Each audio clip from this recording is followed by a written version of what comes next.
মাদ্রাসা বোর্ডের মাধ্যমিক পরীক্ষার শেষ দিনে কোচবিহার ঘুরতে যাওয়ার পথে ভয়াবহ দুর্ঘটনা। বেলতলা এলাকায় বাইক ও ছোট চার চাকার গাড়ির সংঘর্ষে গুরুতর আহত হন এক পরীক্ষার্থী সহ দুইজন। স্থানীয় সূত্রে জানা গেছে, শীতলকুচি গাছতলা এলাকার 7 জন মাদ্রাসা বোর্ডের পরীক্ষার্থী এদিন পরীক্ষা শেষ হওয়ার পর ছোট চার চাকার গাড়িতে করে কোচবিহারে যাচ্ছিলেন ঘুরতে। সে সময় মাথাভাঙা কোচবিহার রাজ্য সড়কের বেলতলা এলাকায় আচমকায় একটি বাইকের সঙ্গে গাড়িটির সংঘর্ষ হয়।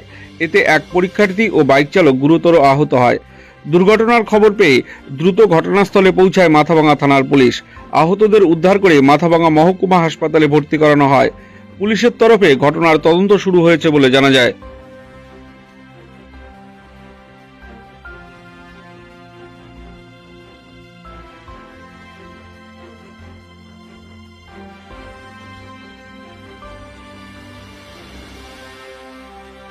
এটা হলো কিভাবে হলো?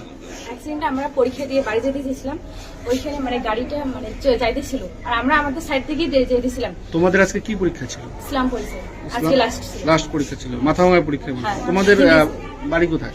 বাড়ি গাছতলা। গাছতলা, শীতলকুচি। কোথায় যাচ্ছিলে তোমরা? স্কুল পরীক্ষা শেষ করে বাড়ি যাচ্ছিলাম। বাড়ি যাচ্ছিলে? বাড়ি না, কোথায় যাচ্ছিলে ঠিক করে বলো। পরীক্ষা দিয়ে ঘুরতে যাইছিলাম কোচবিহারে। কোচবিহারে সবাই মিলে আর কি। আর সে সময় একটা উল্টো পাশ থেকে বাইক এসেছিল। হ্যাঁ, আমাদের লাগিয়ে দিয়েছে। আর ওই গাড়ির আয়নাটা দিয়ে আমার বান্ধবীর মাথায় লেগেছে, ওইখান থেকেও কয়জন আহত হয়েছে? কয়জন ছিল তোমাদের গাড়িতে?